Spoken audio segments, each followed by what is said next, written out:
Commander Sarah Chen stood at the observation deck of the Galactic Concordance Station and watched the stars spin slowly outside the massive windows. She had dreamed of this moment since she was a child. First contact with alien civilizations, humanity finally taking its place among the stars. But something felt wrong in her gut, the same instinct that had kept her alive during the unification wars back on Earth. The station was enormous, larger than anything humans had built. It orbited a neutral world called Axis Prime, and dozens of alien species walked its corridors. Sarah had spent the last 3 days meeting representatives from across the galaxy, shaking hands and tentacles and crystalline appendages, smiling until her face hurt. The Galactic Concordance was old, thousands of years old. The Council of Ascended Civilizations ran everything, and they had very specific ideas about how things should work. Sarah was learning those ideas quickly, and she did not like what she was learning. Her second-in-command, Lieutenant Marcus Webb, walked up beside her. He was a big man, built like a barrel with scars on his knuckles that told stories he never shared. He had been a soldier before he was a diplomat, just like Sarah, just like everyone on their team. "The Vexthor representative wants to meet with you again," Marcus said quietly, "something about finalizing our tier assignment." Sarah nodded but did not look away from the stars. The tier system was the foundation of the Concordance. Tier 1 species were the leaders, the advanced civilizations that made the rules. Tier 2 species were useful, allowed to trade and negotiate but never really equal. Tier 3 species were workers, servants, things that existed to serve the higher tiers. Humanity had been given a provisional Tier 2 rating. The Council called it generous. They said humans might earn Tier 1 status if they proved themselves refined enough, civilized enough. Sarah wanted to laugh at that. Humans had nearly destroyed themselves learning how to be civilized. They knew the cost of savagery better than any species in this station. "Tell them I will be there in 10 minutes, Sarah said. "I need to clear my head first." Marcus hesitated. "Commander, the Rithka workers are asking about you again. They want to know if the stories are true. If Earth is really as dangerous as the database says." Sarah finally turned to look at him. "What did you tell them?" "I told them Earth is home." "It is just home?" The Rithka were Tier 3, small mammalian beings with soft gray fur and large eyes. They reminded Sarah of lemurs or small monkeys from Earth. The Concordance used them as janitors, cargo handlers, and maintenance workers. Sarah had seen them working in every section of the station, always quiet, always nervous, always watched by Tier 1 security. She had also seen how the higher tiers treated them. 3 days ago, Sarah had watched a Vexthor diplomat strike a Rithka child across the face for bumping into him. The child had been carrying cleaning supplies and could not see around the tall stack. The impact sent the small creature sprawling across the deck, its supplies scattering everywhere. The Vexthor did not even slow down, did not acknowledge what it had done. Sarah had frozen in place, her diplomatic training fighting with every instinct in her body. She wanted to grab that crystalline alien and throw it through the nearest wall. Instead, she had helped the child stand up, collected its supplies, and filed a formal complaint with station security. The security officer had looked at her like she was insane. Disciplining Tier 3 workers was normal, expected. The complaint was dismissed within an hour. Sarah had gone back to her quarters that night and hit the punching bag until her knuckles bled. Now she walked through the corridors toward the meeting room, and everywhere she looked she saw the inequality. Tier 1 species walked tall, speaking loudly, demanding service. Tier 2 species moved carefully, always aware of their place. Tier 3 species kept their eyes down, pressed themselves against walls when higher tiers passed, and disappeared into maintenance corridors like ghosts. The meeting room was luxurious, decorated with flowing art and comfortable seating, designed for a dozen different body types. The Vexthor representative, Ambassador Shelkar, stood near the window. Its body was crystalline, almost like living glass, with light moving through it in patterns Sarah could not read. The Keltharan Ambassador Kuleth sat in a water-filled chair nearby, his amphibious body a mixture of blue-green scales and webbed limbs. "Commander Chen." Shelkar's voice came from somewhere inside its crystalline structure, translated by her earpiece. "We have reviewed your species application for formal membership. The Council is impressed with human technology and your interesting biology. A species from a Class 12 Deathworld reaching space is rare." Sarah sat down carefully, We are honored by the consideration. However, Kuleth added, his voice wet and gurgling even through the translator, there are concerns about human emotional responses. You have filed 17 complaints about Tier 3 treatment in just 3 days. This suggests a lack of understanding about galactic norms. Sarah kept her face neutral. My species believes in fair treatment for all sentient beings. We find some of the practices here troubling. Shelkar made a sound like wind chimes. Laughter Sarah had learned. How charmingly primitive. Commander, the tier system has maintained galactic peace for 6,000 years. Each species has its place based on advancement, capability, and refinement. The Rithka, for example, are useful workers. They are treated appropriately for their tier. They are people, Sarah said quietly. Not tools. They are resources, Kuleth corrected. As all Tier 3 species are. This is basic civilization, Commander. Surely even Deathworlders can understand hierarchy. Sarah felt Marcus tense beside her. She put a hand on the table, a gentle signal. Not yet, they were diplomats first. Soldiers second. That was the order of operations. That was the rule they followed. Perhaps human perspective will evolve with experience, Sarah said, forcing the words through her teeth. We are new to galactic society.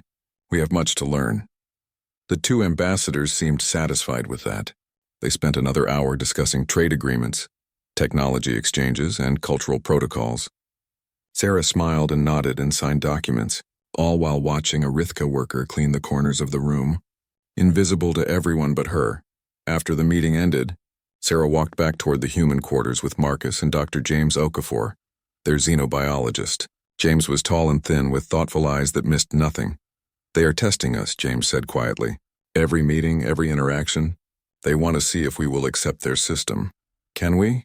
Marcus asked. Can we just watch this and do nothing? Sarah stopped walking. Around them, the station hummed with life. Hundreds of species going about their business. Above them, below them, Tier 3 workers moved through the shadows, maintaining everything while receiving nothing. No, Sarah said finally. We cannot. But we need to be smart. We are 30 humans on a station with thousands of aliens. We need to document everything, learn everything, and report back to Earth. Then Command will decide what happens next. And if Command says to play along, Marcus asked. Sarah looked at him, and for a moment the diplomatic mask slipped. Her eyes were cold and hard, the eyes of a soldier who had seen too much. Then we will have a problem. Because I did not survive the unification wars and travel across the stars to watch people suffer and do nothing about it. That night, Sarah filed her daily report to Earth. She included video documentation of Tier 3 treatment, economic data showing the exploitation, and her professional assessment. She ended the report with a simple statement. This is not civilization. This is systemic oppression with a pleasant mask. Humanity must decide if we want membership in this society. But if we join it, we cannot stay silent about what we see. We tried being the monsters once. We learned better. I do not think the Concordants ever learned that lesson. Request guidance. She sent the encrypted message toward Earth and sat in the darkness of her quarters, looking at the stars, wondering what humanity would choose, the easy path of acceptance or the hard path of standing up for what was right. In the corridor outside, a Rithka worker pushed a cleaning cart past her door, humming a soft song that sounded like hope mixed with sorrow. Sarah made her decision then, regardless of what Earth might say.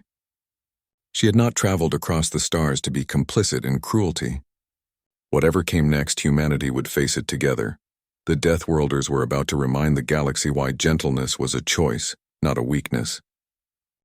3 weeks passed on Concordant Station, and Sarah Chen watched humanity's hope turn into something darker.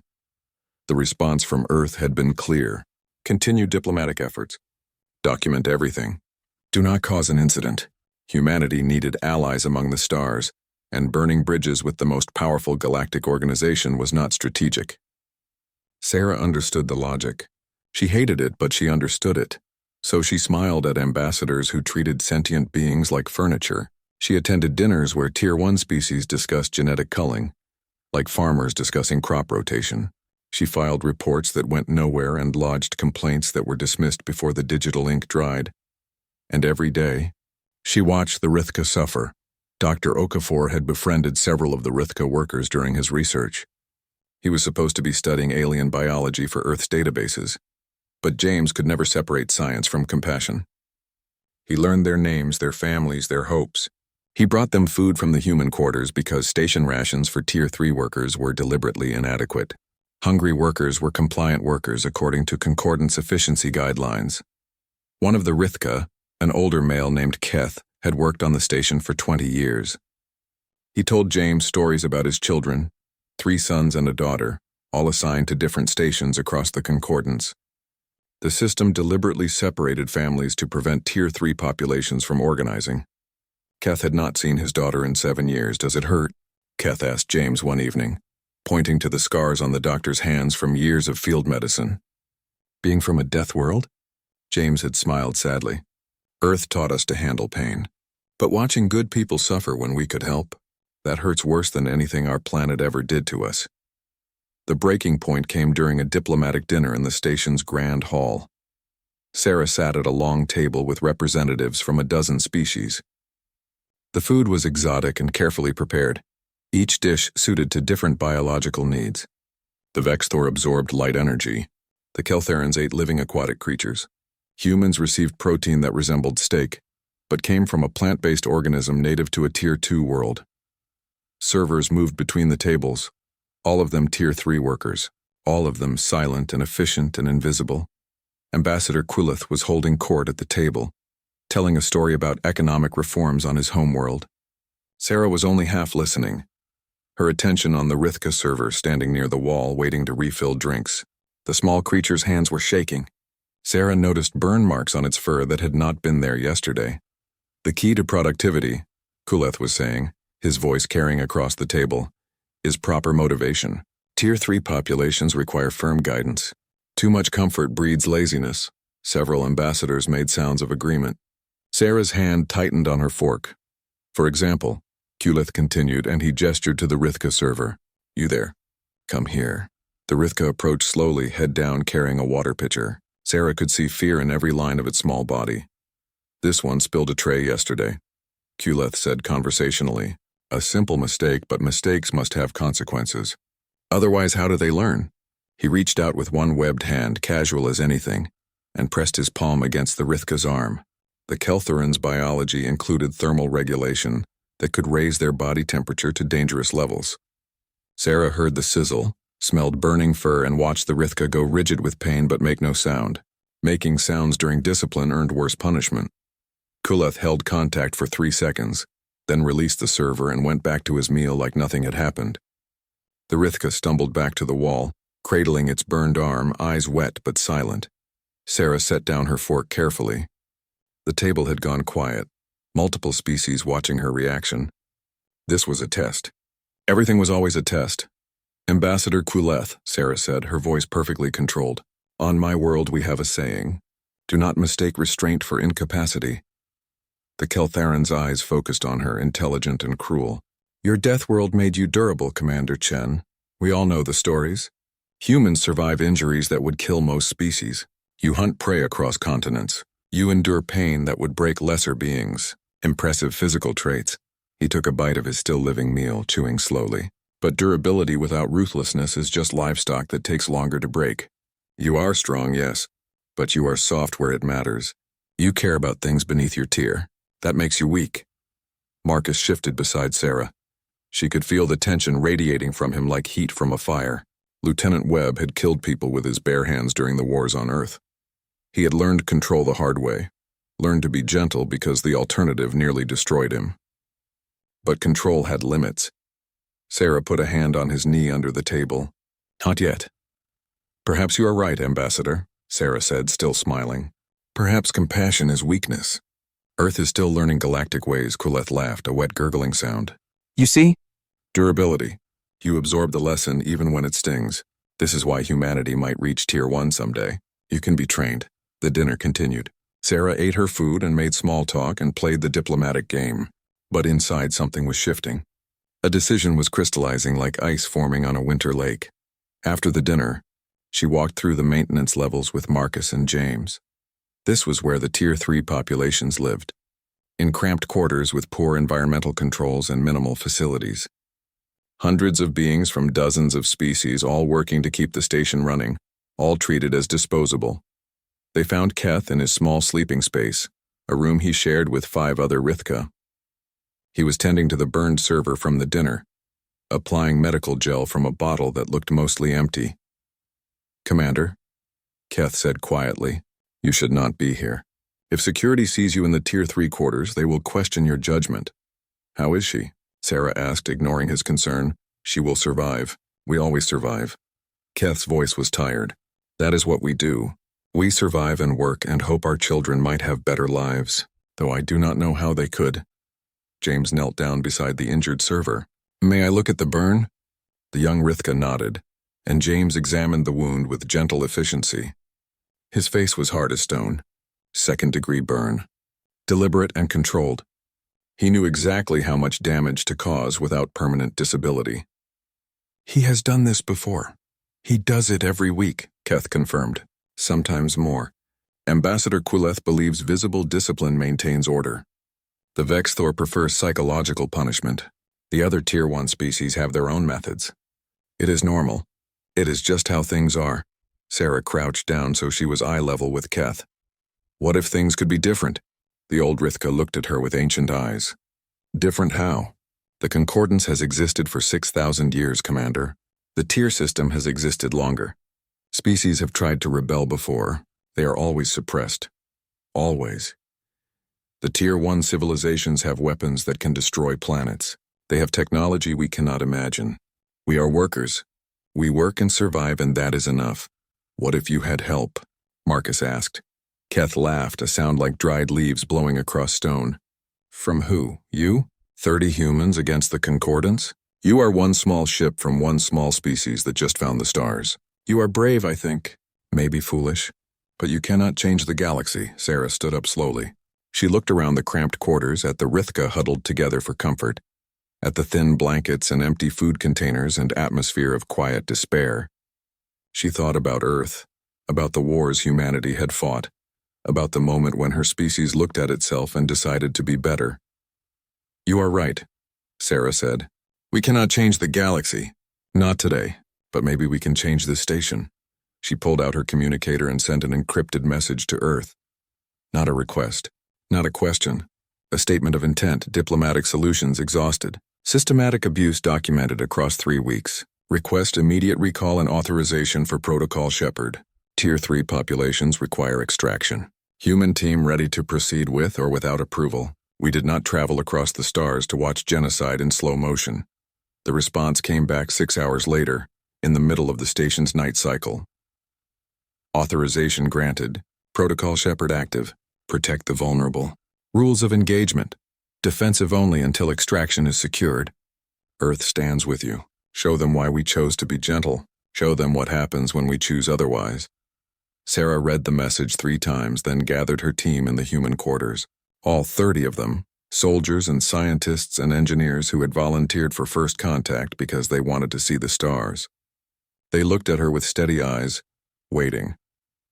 "We are going to get the Tier 3 populations off this station," Sarah said simply. "Everyone who wants to leave.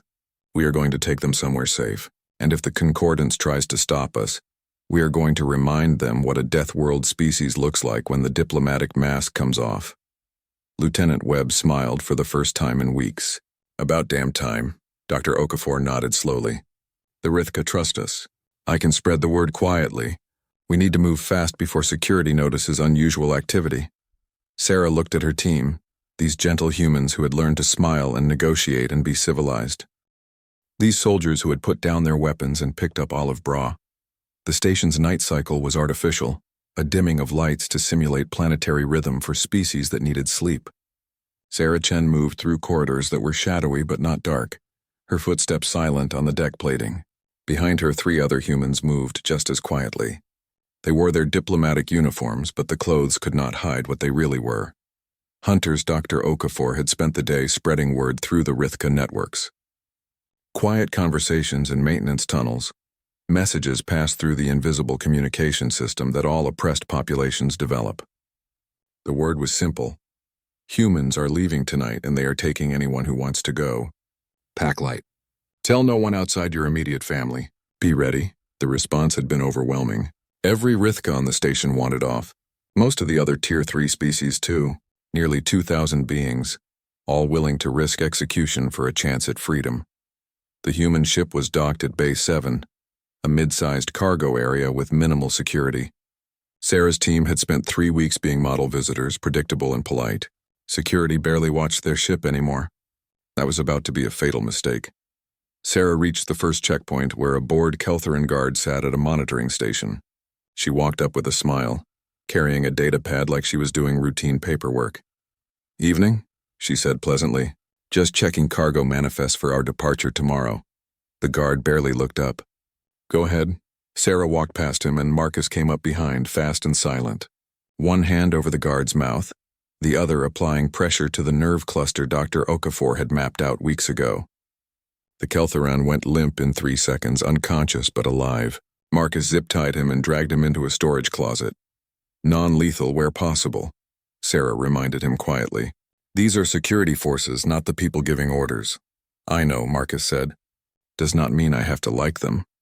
They moved deeper into the cargo area, and other human teams were already there, bypassing door locks with ease. The Concordance had excellent security by galactic standards. But galactic standards assumed everyone played by galactic rules. Humans had spent thousands of years breaking into places they were not supposed to be. It was practically a survival skill on Earth. The Tier 3 workers started arriving in small groups, nervous and quiet. Rithka families with children clinging to their parents. A species called the Venk, insectoid beings who worked in waste reclamation. The Shorim, aquatic species who maintained the water systems. All of them moving like ghosts, years of avoiding attention making them nearly invisible.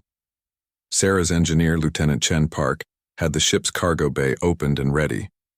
"We can fit maybe 1,000 comfortably," she said quietly. 2,000 if we pack tight and do not care about comfort." "Pack tight," Sarah said. "We will make one trip, then come back if we need to." "Commander?" Dr. Okafor's voice came through her earpiece. "Problem. 3 Keltheran guards in Corridor 8. They are not scheduled for patrol there. They might have noticed something." Sarah touched her communicator. "Can you go around?" "Negative. I have 80 Rithka with me, including children. We move slow and obvious. If those guards see us, they will know." Sarah looked at Marcus. The big man's face was stone, but his eyes were eager. He had been holding back for 3 weeks, being diplomatic, swallowing anger every time he watched abuse. Now the leash was off. "Webb, take your team. Handle it quietly." "Copy that." Sarah watched Marcus disappear into the shadows with 4 other soldiers.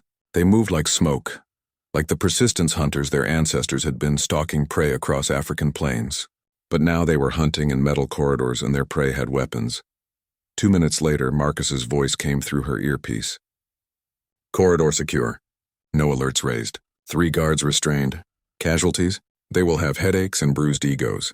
Nothing permanent."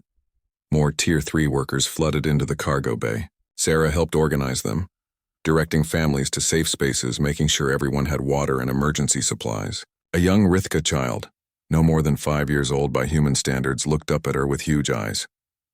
"Are you really from the Death Planet?" the child asked. Sarah crouched down. "I am from Earth, yes. Is it scary there?" Sarah thought about home, about oceans that could swallow ships whole, weather systems that flattened cities, predators that had evolved alongside humans in an endless arms race of survival. About the beauty in all that violence, the way life found a way to thrive despite everything.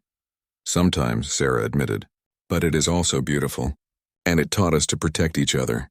Because when your world tries to kill you, you learn that working together is the only way to survive."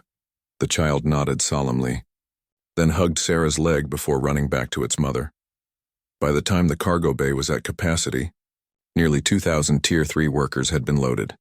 Sarah did a head count, checked the manifest, and was about to order departure when alarms started screaming throughout the station. "Damn," Marcus muttered. Someone noticed. "All teams, status report," Sarah said into her communicator. The reports came back fast. Human teams throughout the station had been systematically disabling security nodes and bypassing checkpoints. But they could not bypass everything. Someone in the central security office had noticed the pattern, run diagnostics, and found entire sections of the station dark on their monitors. "We are made," Lieutenant Park said. "Security is locking down the docking bays." Sarah ran to the bay door controls and watched the heavy blast doors start to slide shut. Once those doors closed, Nothing was getting through without serious explosives. And they had maybe 30 seconds before lockdown was complete. "Go," Sarah shouted. "Everyone through the door, now." The humans moved fast, herding the Tier 3 workers through the narrowing gap. Rithka parents threw their children through to waiting arms. The insectoid Vank squeezed through spaces that seemed impossibly small. The aquatic Shorim moved in a coordinated mass, their group mind instinct making them efficient even in panic. Sarah stood at the controls, watching the countdown timer. 20 seconds. 1,500 workers through. 15 seconds. 1,700 through. 10 seconds. "Commander, we need to go," Marcus yelled from the other side of the door. "Not everyone is through yet." 5 seconds. Sarah saw a Rithka mother struggling with 3 small children, too far from the door. She ran, scooped up 2 of the children and threw them through the gap. The mother grabbed the third and dove through just as the doors slammed shut with a boom that shook the deck. Sarah was on the wrong side. The corridor was suddenly very quiet. She could hear her own breathing, fast and hard, could hear the distant sounds of station security mobilizing, could hear her communicator crackling with urgent voices from her team on the other side of the door. "Commander Chen, respond." "I am here," Sarah said, forcing calm into her voice. "I am locked out. We can override from this side, but it will take time. Maybe 10 minutes. Sarah checked her tactical display. Security forces were converging on her location. She had maybe 5 minutes before they arrived in force. Negative. Take the ship and go. Get those people to safety. "Commander, we are not leaving you." "That is an order, Lieutenant. The mission is the people we rescued. Get them out of here. I will find another way off this station." There was a long pause. Then Marcus's voice rough with emotion. "You better, Commander. Because I am not explaining to Earth that we left you behind." "Understood. Now go." Sarah heard the ship's engines powering up, heard the docking clamps release. She ran to an observation window and watched her ship pull away from the station, accelerating toward open space. 2,000 freed workers heading to safety. It was enough. Then she turned and faced the corridor alone. Security forces rounded the corner 60 seconds later. 12 Keltheran guards in full armor carrying energy weapons. They saw her and stopped, weapons raised but not firing. Behind them came Ambassador Kuleth, his amphibious face twisted in fury. "Commander Chen," he hissed, "you have committed an act of theft against the Concordance." Those workers were station property. "They were people," Sarah said calmly, "and they are free now. You are under arrest. You will be tried and executed as an example to other species who might think rebellion is possible." Sarah stood very still. She was unarmed. She was outnumbered.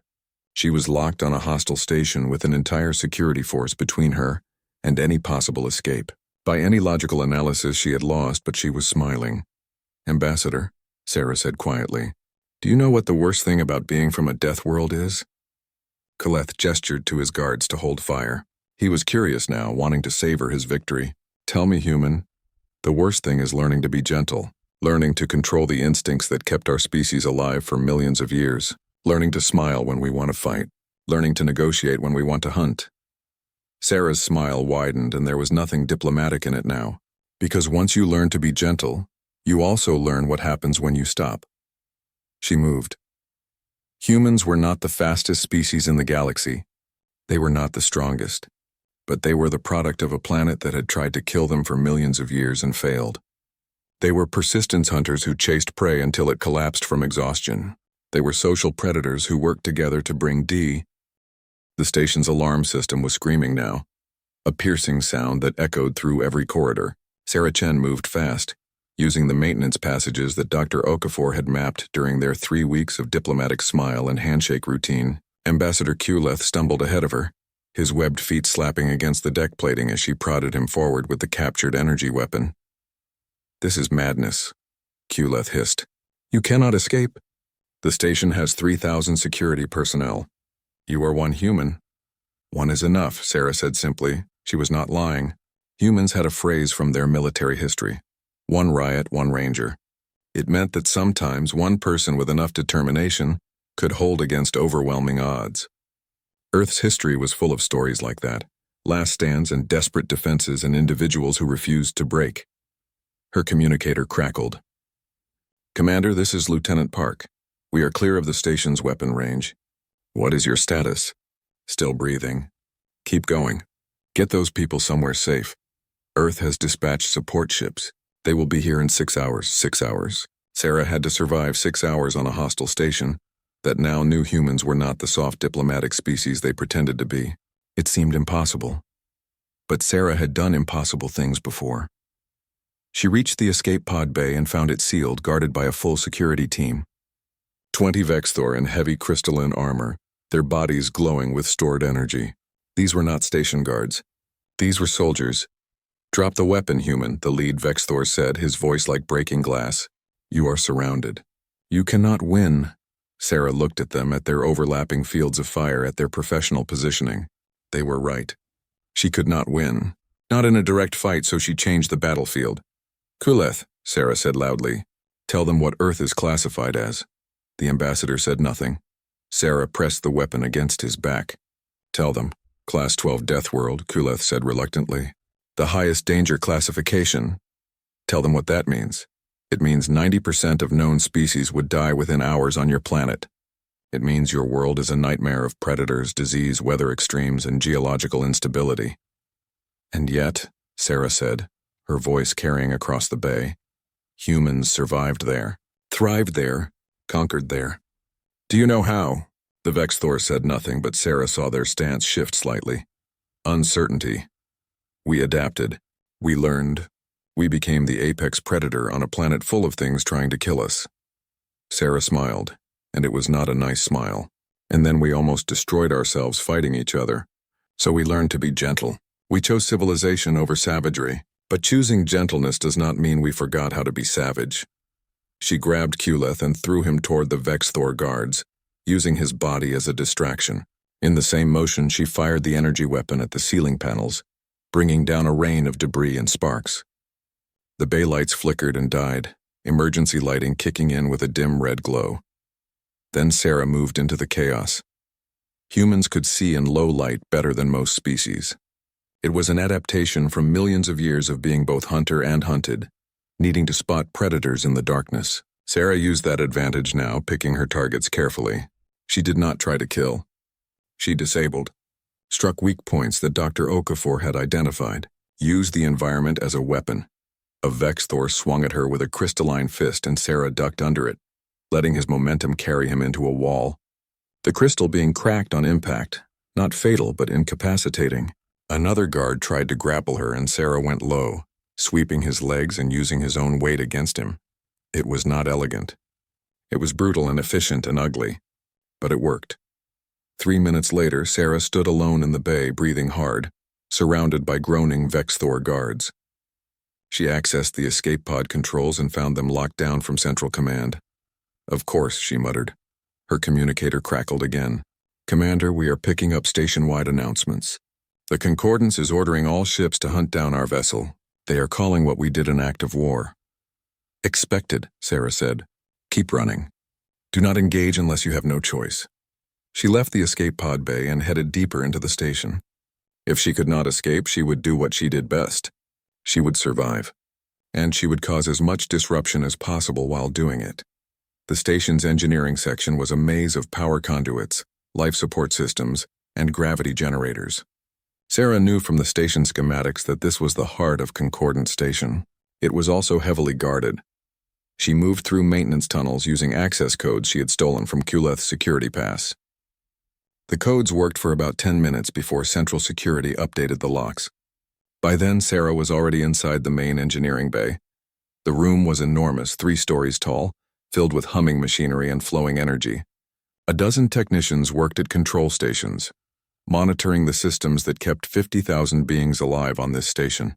They were all Tier 2 species, too important to be Tier 3 workers, but not important enough to leave the station.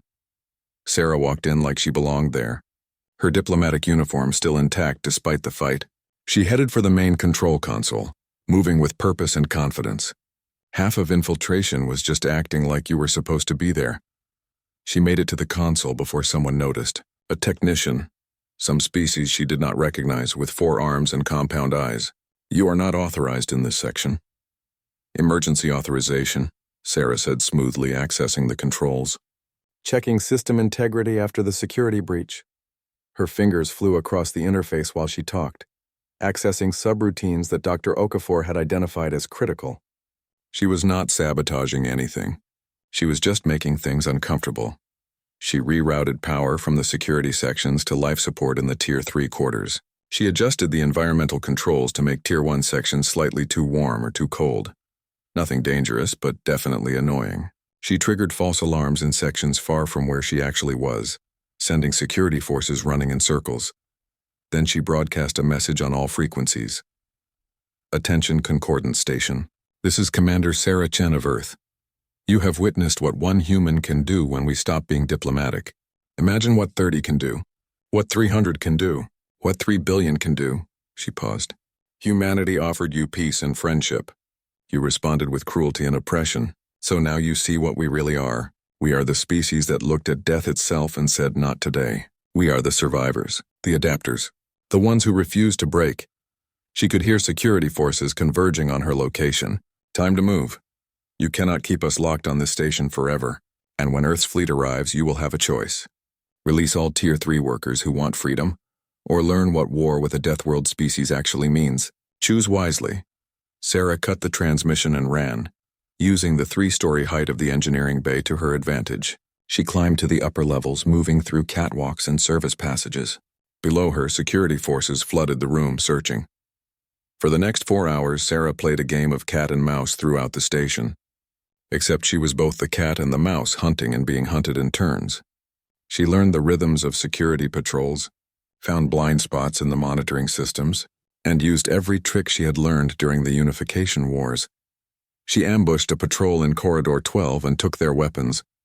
She disabled the gravity generators in Section 8, sending guards floating helplessly while she moved through on magnetic boots. She hacked into the communication system and fed false information to security teams, sending them to the wrong locations. The Concordants had technology and numbers, but Sarah had something they did not understand. She had the accumulated survival instincts of a species that had clawed its way to the top of the food chain on the most hostile planet in known space. She had the determination of someone fighting for a cause bigger than herself. She had the creativity of a species that looked at every problem and thought, how do I survive this? And most importantly, she had backup coming. 5 hours and 40 minutes after her ship escaped, Sarah's communicator crackled with a new voice. Commander Chen, this is Captain Rodriguez of the Earth defense ship Prometheus. We have arrived with 7 ships. The Concordance fleet is moving to intercept. What is your status? Sarah was hiding in a maintenance shaft, exhausted and bruised, but still moving. I am in the engineering section, being hunted by half the station's security. Standard Tuesday. Can you get to the docking bay? Maybe. But the Concordance will shoot down any ship that tries to dock. Then we will give them something else to worry about.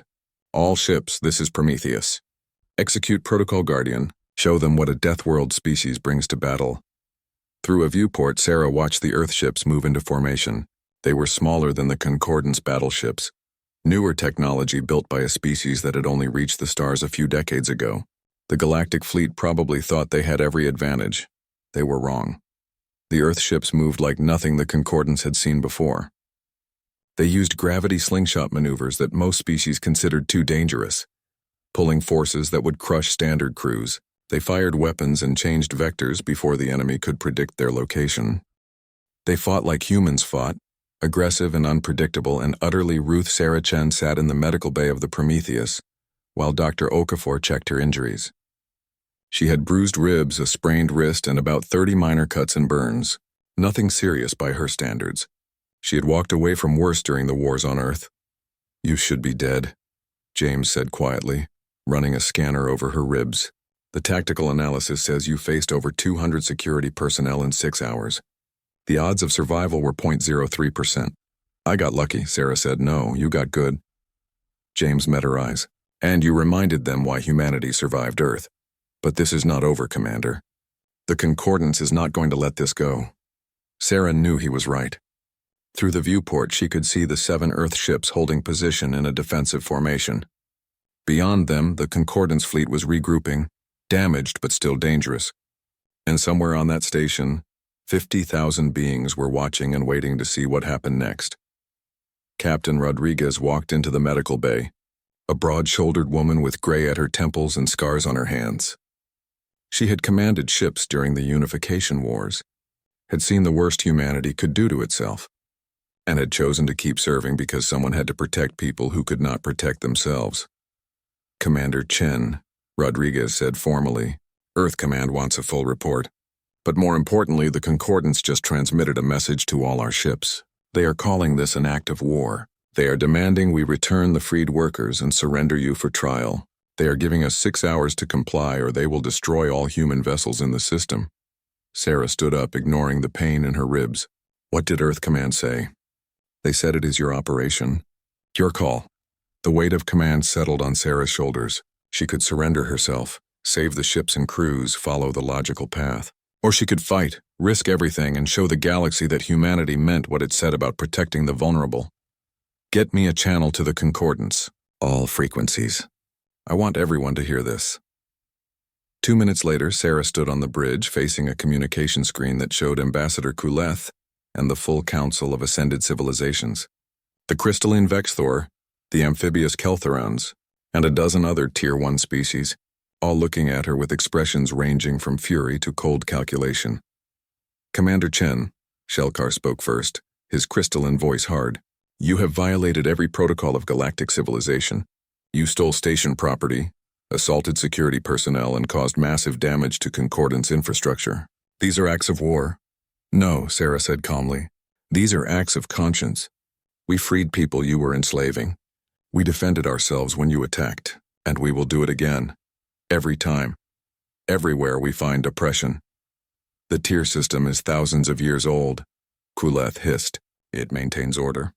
It keeps the galaxy stable. Who are you, a species that just found the stars? To challenge civilization itself. Sarah leaned forward, her eyes hard. We are the species that almost destroyed ourselves learning to be civilized. We are the survivors of a planet that tried to kill us every single day and failed. We are the people who looked at our own capacity for cruelty and chose to be better, and we will not stand by and watch you repeat the mistakes we made. You cannot win a war against the Concordance, Shelkar said. We have thousands of ships, weapons that can crack planets, technology you cannot imagine. Maybe, Sarah agreed, but you have something to lose. Stations, worlds, populations that have lived in comfort for thousands of years. We are from Earth. We are already used to things trying to kill us. War is just another Tuesday for humanity. She let that sink in for a moment, watching the council process the implication. They were used to civilizations that valued peace and stability above all else. They had never faced a species that had climbed out of hell and was not afraid to go back. But I did not call to threaten you, Sarah continued. I called to offer you a choice. Release every Tier 3 worker who wants freedom. Help them find homes, give them resources to start new lives. Do this and humanity will help you rebuild the Concordance into something better, something fair. And if we refuse, Kuleth asked, then we take them anyway. Every Tier 3 worker in the Concordance, every oppressed being on every station and world you control. And we do it one station at a time, one world at a time until you have no one left to exploit. Earth has 7 ships here today. Tomorrow we will have 70. Next month 700. We breed fast, we build fast, and we do not get tired. The council chambers erupted in argument. Some ambassadors were shouting for immediate military action. Others were calculating costs and benefits. A few, Sarah noticed, were quiet, watching her with something that might have been respect or fear or both. Then a new voice spoke, small, high-pitched, coming from somewhere off-screen. The human speaks truth. The council went silent. On the screen, Sarah saw them part, and Arithka stepped forward. It was old, fur-gone silver, but standing straight with dignity Sarah had never seen in the species before. Elder Keth? Kuleth sounded shocked. You were given permission to speak before the council? We were not given permission. We took it. Keth's voice was steady. For 6,000 years we have been silent. We worked and served and died quietly because we believed we had no choice. But the humans showed us something. They showed us that choosing to be gentle is not the same as being helpless. They stopped being gentle for us, so we will stop being silent. Behind Keth, more Tier 3 workers appeared on the screen. Rithka, Vank, Shorim, dozens of species all standing together. Sarah realized they had organized a strike. The workers who kept the entire station running had simply stopped working. We demand freedom, Keth said. The right to choose our own paths. The right to raise our children without fear. The right to be treated as people, not property. If the Council refuses, we will shut down every station, every world, every system you control. You cannot run the Concordance without us. You never could. The screen went dark as the Council cut the transmission. Sarah waited, watching the Concordance fleet on the tactical display. They were not moving, not attacking. They were waiting for orders that were not coming. "Commander," Lieutenant Park said from the sensor station, "I am reading massive power fluctuations on the station. Life support, gravity control, everything is going offline in sections." "The workers," Sarah said quietly. "They are making their stand." For 3 hours nothing happened. The human ships held position. The Concordance fleet held position. And on the station, 50,000 beings waited to see if their centuries of oppression would finally end. Then the communication channel opened again.